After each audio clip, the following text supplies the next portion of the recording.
Friends, welcome back to my channel. आज हम लोग म्यूजिक का सेट नंबर 37 करने वाले हैं। 36 सेट तक हम लोग कंप्लीट कर चुके थे कल तक, और ये सेट का जो प्लेलिस्ट है आपको वीडियो के लास्ट में लगा दिया जाएगा। आप लोग नहीं देखे हैं तो जाके चेक कर सकते हैं, लास्ट में वीडियो के लास्ट में जाके देख सकते हैं, ठीक है। अगर मेरे चैनल पर नए हैं तो सब्सक्राइब कर लीजिएगा, क्योंकि ये सेट आपको एस्टेट में और बीपीएससी ट्री 4 में काफ़ी हेल्पफुल होने वाला है। यूपी के भी एग्ज़ाम्स में भी, जो भी म्यूजिक का एग्ज़ाम्स होता है उसमें काफ़ी हेल्पफुल होने वाला है। यहाँ तक कि DSSB का एग्ज़ाम जो हुआ है उसमें भी जो क्वेश्चंस आए हैं काफ़ी हद तक इस सेट से आपको देखने को मिले हैं, ठीक है। तो चलिए क्वेश्चन करना बिना लेट किए स्टार्ट करते हैं। तो फर्स्ट क्वेश्चन हम लोग देख लेते हैं, फर्स्ट क्वेश्चन क्या कह रहा है। तो फर्स्ट क्वेश्चन हमारा कह रहा है, मान कौतूहल ग्रंथ का फारसी अनुवाद किस नाम से हुआ है। क्या कह रहा है फ्रेंड्स, मान कौतूहल ग्रंथ का फारसी अनुवाद किस नाम से हुआ है। तो ये हुआ है राग दर्पण के नाम से, ठीक है। सेकेंड क्वेश्चन है, बृहदेशी होना चाहिए यहाँ पे, हाँ ठीक है, बृहदवंग ही है। बृहदवंग के लेखक कौन है। नया ग्रंथ लग रहा होगा आप लोगों को। तो वंग के लेखक हो जाते हैं कौन, तो दिनेश चंद्र सेन हो जाते हैं, ठीक है। और बृहदेशी अलग है, जिसको मतंग लिखे हैं तो वो बृहदेशी मतंग का अलग है। यह है बृहदवंग, ये है दिनेश चंद्र सेन का, ठीक है। थर्ड नंबर क्वेश्चन है, सरस्वती कंठाभरण नामक पुस्तक के लेखक कौन है। तो सरस्वती कंठाभरण नामक पुस्तक के लेखक हो जाते हैं आपको राजा भोज। कौन हो जाएंगे फ्रेंड्स, तो राजा भोज। 4 नंबर क्वेश्चन है, अभिलाषा चिंतामणि के लेखक का नाम बताना है। तो अभिलाषा चिंतामणि के लेखक का नाम हो जाता है सोमेश्वर। क्या हो जाएगा फ्रेंड्स, तो सोमेश्वर हो जाएगा। 5th नंबर क्वेश्चन हम लोग देख लेते हैं। तो इसमें पूछ रहा है हमारा, जयदेव ने कौन सी पुस्तक लिखी है। तो जयदेव कौन सा पुस्तक लिखे थे फ्रेंड्स, बताइए, काफ़ी इजी क्वेश्चन है। तो ये हो जाएगा आपको गीत गोविंदम, ठीक है। गीत गोविंदम के रचनाकार कौन है, जयदेव हैं। 6 नंबर क्वेश्चन है, the songs of Indian song. The songs of Indian song किस ग्रंथ का अंग्रेजी अनुवाद है। ये कौन से ग्रंथ का अंग्रेजी अनुवाद है जिसका नाम है the songs of Indian song. तो ये हो जाएगा आपको गीत गोविंद का ही अंग्रेजी अनुवाद है, the songs of Indian song, ठीक है। 7 नंबर क्वेश्चन है, माधव विद्यारण्य ने कौन सा ग्रंथ लिखा है। तो माधव विद्यारण्य ने ग्रंथ लिखा है, उसका नाम है संगीत सार। 8 नंबर क्वेश्चन है, राग संगीत संग्रह के रचनाकार कौन है। तो राग संगीत संग्रह के रचनाकार हो जाते हैं हमारे लोचन जी। नेक्स्ट क्वेश्चन हम लोग का 9 नंबर है। 9 नंबर में पूछ रहा है, हिंदुस्तान की खोज नामक पुस्तक किसने लिखी। तो हिंदुस्तान की खोज नामक पुस्तक लिखने वाले हैं पंडित नेहरू। नेक्स्ट है हमारा, दक्षिणी संगीत पद्धति को किस नाम से जाना जाता है। तो दक्षिणी संगीत पद्धति को का अलग नाम कौन सा है। तो ये है एक कर्नाटकी संगीत पद्धति, दक्षिणी संगीत पद्धति को ही कहा जाता है। नेक्स्ट क्वेश्चन हम लोग का है 11 नंबर। इसमें पूछ रहा है, दक्षिणी संगीत के एक सप्तक में कितनी श्रुतियाँ मानी जाती है। तो दक्षिणी संगीत के एक सप्तक में मानी जाती है टोटल 22 श्रुतियाँ। दक्षिणी संगीत में कुल स्वर शुद्ध विकृत मिला के कितने हैं। तो दक्षिणी संगीत में कुल स्वर जो हैं ये आपको 12 ही हैं। उत्तरी भारतीय संगीत या फिर हिंदुस्तानी संगीत कह लीजिए, उसमें भी 12 है कुल स्वर, और दक्षिणी संगीत में भी 12 ही कुल स्वर है, ठीक है। तो 13 नंबर क्वेश्चन हम लोग देख लेते हैं। इसमें पूछ रहा है, उत्तर संगीत के कोमल ऋषभ को दक्षिणी संगीत में क्या कहते हैं। तो उत्तर संगीत के कोमल ऋषभ को दक्षिणी संगीत में कहते हैं क्या फ्रेंड्स, तो ये कहते हैं शुद्ध ऋषभ। नेक्स्ट है हमारा, उत्तर भारतीय शुद्ध गंधार दक्षिणी संगीत में क्या कहलाता है। तो उत्तर भारतीय शुद्ध गंधार जो है ये दक्षिणी संगीत में कहलाता है अंतर गंधार। नेक्स्ट है, उत्तरी संगीत के 3 मध्यम को दक्षिणी संगीत में क्या कहते हैं। 3 मध्यम नहीं है, तीव्र मध्यम होना चाहिए, ठीक है, यहाँ पे तीव्र होगा। तो तीव्र मध्यम को, उत्तरी संगीत के तीव्र मध्यम को दक्षिणी संगीत में क्या कहते हैं, तो उसे कहते हैं हम प्रति मध्यम, ठीक है। नेक्स्ट हमारा 16 नंबर, उत्तर भारतीय कोमल निषाद दक्षिणी संगीत में क्या कहलाता है। तो उत्तर भारतीय कोमल निषाद जो है दक्षिणी संगीत में कहलाता है आपको कैसिक निषाद। 17 है, उत्तर भारतीय बिलावल को दक्षिणी संगीत में किस नाम से जाना जाता है। तो उत्तर भारतीय बिलावल को दक्षिणी संगीत में आपको जाना जाता है धीर शंकराभरण के नाम से। नेक्स्ट है हमारा 18 नंबर। 18 में पूछ रहा है, उत्तरी तोड़ी राग दक्षिण में किस नाम से प्रचलित है। तो उत्तरी तोरी राग जो है, तोरी राग का दक्षिणी नाम क्या हो जाएगा? तो ये हो जाएगा आपको शुभ पंतुसली। ठीक है, ये हो जाएगा आपका आंसर। नेक्स्ट है हमारा तोरी दक्षिणी। दक्षिणी तोरी को उत्तर भारतीय संगीत में क्या कहते हैं? तो दक्षिणी तोरी को उत्तर भारतीय संगीत में कहते हैं हम लोग भैरवी। नेक्स्ट है श्री रंजनी दक्षिणी को उत्तरी संगीत में क्या कहते हैं? तो श्री रंजनी जो दक्षिणी संगीत में है उसको उत्तरी संगीत में कहते हैं आपको बागेश्वरी। ठीक है, बागेश्वरी कहते हैं। 21 नंबर क्वेश्चन है, कर्नाटकी संगीत में मुख्य तालें कितनी होती हैं? तो कर्नाटकी संगीत में मुख्य तालें आपको कितनी है फ्रेंड्स? तो ये 7 है। 22 नंबर क्वेश्चन है, विश्व में कौन सी मुख्य ताल दक्षिणी संगीत में नहीं है? विश्व में से कौन सी मुख्य ताल इसमें से होना चाहिए? तो इसमें कौन सी ताल जो है दक्षिणी संगीत में नहीं है? तो इसका आंसर आपको हो जाएगा खंड। ठीक है, खंड हो जाएगा इसका आंसर। 23 नंबर क्वेश्चन देख लेते हैं। इसमें पूछ रहा है दक्षिणी संगीत में तालों की मुख्य कितनी जातियां हैं? तो दक्षिणी संगीत में तालों की कुल जातियां हैं फ्रेंड्स 5। 24 है, दक्षिणी ताल पद्धति में चतुर्थ जाति में लघु कितनी मात्रा का होता है? तो इसका आंसर क्या हो जाएगा फ्रेंड्स? तो दक्षिणी ताल पद्धति में चतुर्थ जाति जो है इसमें लघु होता है आपको 4 मात्रा का। ठीक है, 4 मात्रा का हो जाएगा। नेक्स्ट है 25 नंबर क्वेश्चन। इसमें पूछ रहा है उत्तरी ताल पद्धति में लघु कितनी मात्रा का होता है? तो उत्तरी ताल पद्धति में लघु जो होता है ये होता है आपको 1 मात्रा का। ठीक है, 26 है हमारा, दक्षिणी संगीत में खाली के लिए कौन सा चिन्ह होता है? तो दक्षिणी संगीत में खाली के लिए होता है आपको कोई चिन्ह नहीं होता है। ठीक है, खाली के दक्षिणी पद्धति में कोई भी चिन्ह नहीं होता है। 27 है, दक्षिणी संगीत पद्धति में उत्तरी 3 ताल के कितने विभाग होंगे? तो दक्षिणी संगीत पद्धति में उत्तरी 3 ताल के हो जाते हैं आपको 3 विभाग। नेक्स्ट है 28 नंबर क्वेश्चन। इसमें पूछा जा रहा है दक्षिणी संगीत में कौन सी राग वर्गीकरण पद्धति प्रचलित है? तो दक्षिणी संगीत में कौन सी राग वर्गीकरण पद्धति प्रचलित है फ्रेंड्स? तो ये हो जाएगा आपको क्या? मेल राग वर्गीकरण पद्धति। ठीक है, 29 है, दक्षिणी संगीत में डैश को विशेष महत्व प्राप्त है?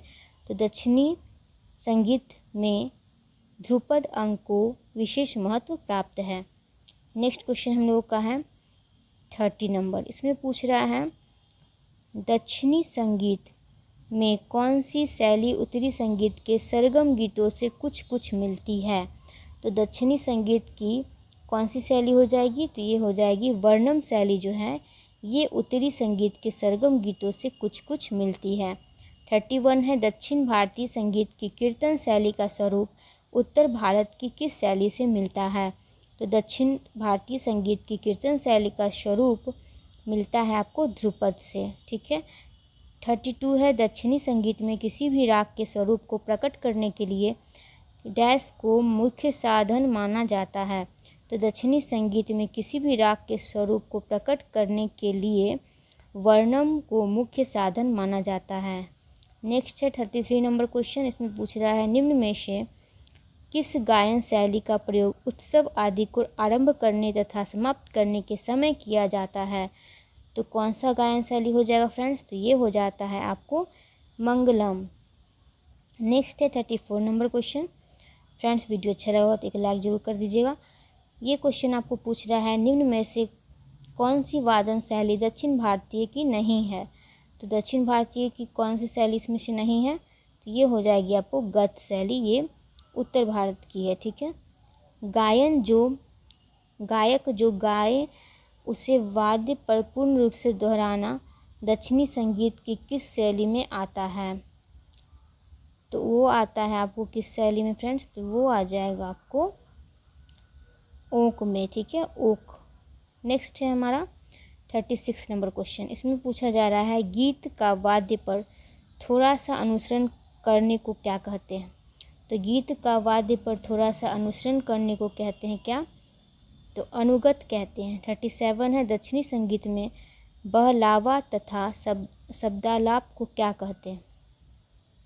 तो दक्षिणी संगीत में बहलावा तथा शब्दालाप को कहते हैं फ्रेंड्स क्या? ये कहते हैं पल्लवी। 38 है, दक्षिणी संगीत में वादन की कितनी शैलियाँ प्रचलित हैं?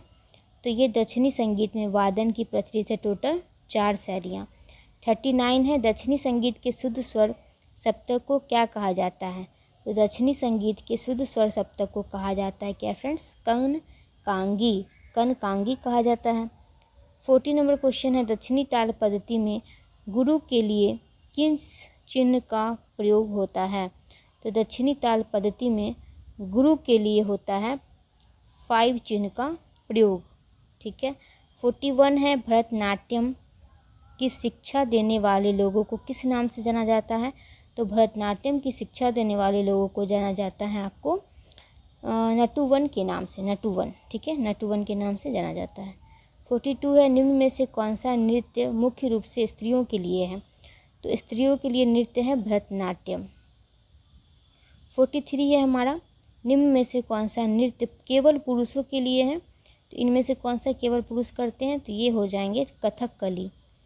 नेक्स्ट है कथक के कितने अंग होते हैं? तो कथक के टोटल अंग होते हैं आपको 3। 45 नंबर क्वेश्चन है हमारा मणिपुरी नृत्य को शास्त्रीय नृत्य की प्रतिष्ठा दिलाने का श्रेय किसे जाता है? तो मणिपुरी नृत्य को शास्त्रीय नृत्य की प्रतिष्ठा दिलाने का श्रेय जाता है आपको किसको फ्रेंड्स? तो रविंद्रनाथ जी को। नेक्स्ट है कौन सा नृत्य पहले देवदासियों द्वारा किया जाता था? तो देवदासियों द्वारा पहले किया जाने वाला नृत्य इसमें से कौन सा है? तो ये है भरतनाट्यम। कथकली को वर्तमान स्वरूप किसने प्रदान किया? तो कथकली को वर्तमान स्वरूप प्रदान करने वाले हैं केरल वर्मा जी। ठीक है। नेक्स्ट है हमारा 48 नंबर क्वेश्चन। इसमें पूछा जा रहा है मणिपुरी नृत्य की निम्न में से कौन सी विशेषता है? तो मणिपुरी नृत्य की विशेषता पूछा जा रहा है तो ये हो जाएगा रासलीला। नेक्स्ट है नाट्य शास्त्र में कितने प्रकार की नृत्य शैलियों का वर्णन है? तो नाट्य शास्त्र में हो जाता है आपको कितने नृत्य शैलियों का वर्णन बताइए फ्रेंड्स? तो ये हो जाएगा 4। 50 नंबर क्वेश्चन है मोहिनी अट्टम में कौन सी रस की प्रधानता है? तो मोहिनी अट्टम में आपको श्रृंगार रस की प्रधानता है। 51 है हमारा निम्न में से भरतनाट्यम का कलाकार कौन है? तो भरतनाट्यम का कलाकार हो जाएंगे इनमें से यामिनी कृष्णमूर्ति। ये नाम याद रखिएगा फ्रेंड्स, काफ़ी इंपॉर्टेंट नाम है। तो यामिनी कृष्णमूर्ति भरतनाट्यम से संबंधित है। नेक्स्ट है 52 नंबर क्वेश्चन हमारा। इसमें पूछा जा रहा है मृणालिनी साराभाई डैश में दक्ष हैं। तो किस चीज़ में दक्ष हैं ये? तो ये हैं आपको नृत्य में। ठीक है, नृत्य से संबंधित है मृणालिनी साराभाई। नेक्स्ट है झवेरी बहनें संख्या में कितनी है? तो झवेरी बहनें जो हैं ये हैं 4। झवेरी बहनें नृत्य की किस शैली में दक्ष हैं? तो ये आपको दक्ष हैं मणिपुरी नृत्य में। नेक्स्ट है निम्न में से कथकली नृत्य का कलाकार कौन है? तो इनमें से कथकली नृत्य का कलाकार हैं कनक रेले। नेक्स्ट है कृष्णन कुट्टी किस नृत्य शैली के कलाकार हैं? तो कृष्णन कुट्टी जो हैं ये आपको हो जाते हैं कथकली के कलाकार। नेक्स्ट है 57 नंबर क्वेश्चन हमारा। इसमें पूछा जा रहा है अच्छन महाराज किस शैली का नृत्य करती हैं? तो अच्छन महाराज जी जो हैं ये करती हैं कथक। 58 है संयुक्ता पाणिग्राही किस शैली का नृत्य करती हैं? तो संयुक्ता पाणिग्राही जो हैं ये करती हैं आपको उड़ीसी नृत्य। नेक्स्ट है बिरजू महाराज संगीत से किस क्षेत्र से जुड़े हैं? तो संगीत के किस क्षेत्र से जुड़े हैं बिरजू महाराज? तो ये जुड़े हैं आपको नृत्य से ही। कौन सा नृत्य करते थे बिरजू महाराज? तो कथक नृत्य करते थे। 60 है आपका। इसमें पूछा जा रहा है निम्न में से किस महिला कलाकार ने भारत की मुख्य 6 शास्त्रीय नृत्य शैलियों का पूर्ण अध्ययन किया? कौन सी महिला कलाकार इनमें से हैं जो भारत के मुख्य 6 शास्त्रीय नृत्य में निपुण थी? तो ये हो जाएंगी आपको रीता देवी। ठीक है। नेक्स्ट है हमारा 61 नंबर क्वेश्चन। इसमें पूछा जा रहा है सितार तथा सुरबहार की वादन शैलियों को मिलाकर किसने एक नई शैली को जन्म दिया? तो ये हो जाते हैं इमदाद खां ही सितार और सुरबहार की वादन शैली को मिलाकर एक नई शैली को जन्म दिए थे। नेक्स्ट है गंगूबाई हंगल संगीत के किस क्षेत्र में प्रवीण हैं? तो गंगूबाई हंगल जी जो हैं ये आपको प्रवीण हैं गायन में। नेक्स्ट है कंठी महाराज कौन सा बाज बजाते हैं, तो कंठी महाराज बजाते हैं आपको बनारस बाज से संबंधित हो जाते हैं। 64 है पंडित शामता प्रसाद संगीत की किस विधा से जुड़े हैं, तो पंडित शामता प्रसाद जो हैं ये वादन से जुड़े हैं। नेक्स्ट है रुक्मणी देवी अरुणडेल कौन सा नृत्य करती हैं, तो रुक्मणी देवी अरुणडेल जो हैं ये करती हैं आपको भरतनाट्यम। नेक्स्ट है 66 नंबर क्वेश्चन, इसमें पूछा जा रहा है हमारा मालविका सरुकाई किस शैली का नृत्य करती हैं, तो मालविका सरुकाई जो हैं ये आपको भरतनाट्यम करती हैं। कथक नृत्य के कलाकार को पहचानना है, उर्मिला नागर, रीति देवी और सोनल मानसिंह, इनमें से कौन कथक नृत्य के कलाकार हैं, तो ये हो जाएंगे उर्मिला नागर। नेक्स्ट है 68 श्रुति बनर्जी किस शैली का नृत्य करती हैं, तो श्रुति बनर्जी करती हैं मणिपुरी नृत्य करती हैं। तो नेक्स्ट है हमारा यामिनी कृष्णमूर्ति कौन सा नृत्य करती हैं, तो यामिनी कृष्णमूर्ति करती हैं हमारा कुचिपुड़ी नृत्य। नेक्स्ट है केलुचरण महापात्र के गुरु कौन थे, तो केलुचरण महापात्र के गुरु हो जाते हैं मोहन महापात्र। नेक्स्ट है हमारा 71 नंबर क्वेश्चन। 71 में पूछा जा रहा है फ्रेंड्स कि प्रोतिमा वेदी किस शैली का नृत्य करती हैं, तो प्रोतिमा वेदी जो हैं ये नृत्य करती हैं आपको ओडिसी नृत्य। श्री कृष्ण पनिक्कर किस शैली का नृत्य करते थे, तो श्री कृष्ण पनिक्कर जी जो हैं ये करते थे आपको मोहिनी अट्टम। फिर है आपको गोपीनाथ किस नृत्य शैली में दक्ष थे, तो गोपीनाथ दक्ष थे आपको मोहिनी अट्टम में ही। नेक्स्ट है मणिपुरी नृत्य के कितने पहलू हैं, तो मणिपुरी नृत्य के 2 पहलू माने जाते हैं। नेक्स्ट हमारा 75 नंबर क्वेश्चन, इसमें पूछा जा रहा है मणिपुरी नृत्य का लास्य किस पहलू के लिए प्रसिद्ध है, तो मणिपुरी नृत्य का लास्य हो जाएगा प्रसिद्ध हो जाएगा आपको किसके लिए, तो ये सुकुमारता के लिए प्रसिद्ध है। नेक्स्ट है नृत्य में वाचिक का क्या अर्थ है, तो वाचिक का अर्थ पूछा जा रहा है नृत्य में, तो ये हो जाएगा आपको शब्द या स्वर के माध्यम से भाव व्यक्त करना ही वाचिक हो जाता है। ठीक है, वाचिक क्या हो जाएगा, नृत्य में अगर वाचिक पूछ लेगा उसका अर्थ हो जाएगा शब्द या स्वर के माध्यम से भाव को व्यक्त करना। नेक्स्ट हमारा 77 नंबर क्वेश्चन, इसमें पूछा जा रहा है रोमांच तथा अश्रुपात के माध्यम से सुख दुख व्यक्त करने को नृत्य में क्या कहते हैं, तो इसे कहते हैं आपको सात्विक कहते हैं। 78 है नाट्य शास्त्र में कितने अध्याय नृत्य से संबंधित हैं, तो ये काफ़ी इंपॉर्टेंट रहता है, नाट्य शास्त्र में कितने अध्याय नृत्य से संबंधित हैं, तो ये हो जाएंगे 7 अध्याय। ठीक है। 79 है भरतनाट्यम का आरंभ किससे किया जाता है, तो भरतनाट्यम का आरंभ किया जाता है आपको आलारिपू से। ठीक है, आलारिपू से किया जाता है। फिर नेक्स्ट हम लोग का लास्ट क्वेश्चन क्या है, इससे पहले लास्ट क्वेश्चन से पहले आप लोग वीडियो को लाइक कर दीजिए, अगर यहाँ तक आप लोग देखे हैं वीडियो काफ़ी आप लोग को हेल्पफुल होने वाला है। ठीक है, तो आप वीडियो को लाइक ज़रूर कर दीजिए और नए हैं मेरे चैनल पर तो सब्सक्राइब कर लीजिए ताकि आगे का सेट भी आप लोग को प्रोवाइड हो जाए जल्द से जल्द। ठीक है, तो हम लोग क्या कर रहे थे, लास्ट क्वेश्चन कर रहे थे श्रृंगार रस के पदों का अभिनय कल्पना से सजाकर किसमें करते हैं, तो श्रृंगार रस के पदों का अभिनय कल्पना से सजाकर करते हैं हम लोग पद्म में। ठीक है, पद्म में। तो आज की वीडियो के लिए फ्रेंड्स बस इतना ही, वीडियो देखने के लिए thank you so much, thanks for watching, keep smiling keep learning. मिलते हैं नेक्स्ट वीडियो में, तब तक के लिए अपना ध्यान रखिएगा और सब्सक्राइब लाइक शेयर कर दीजिएगा।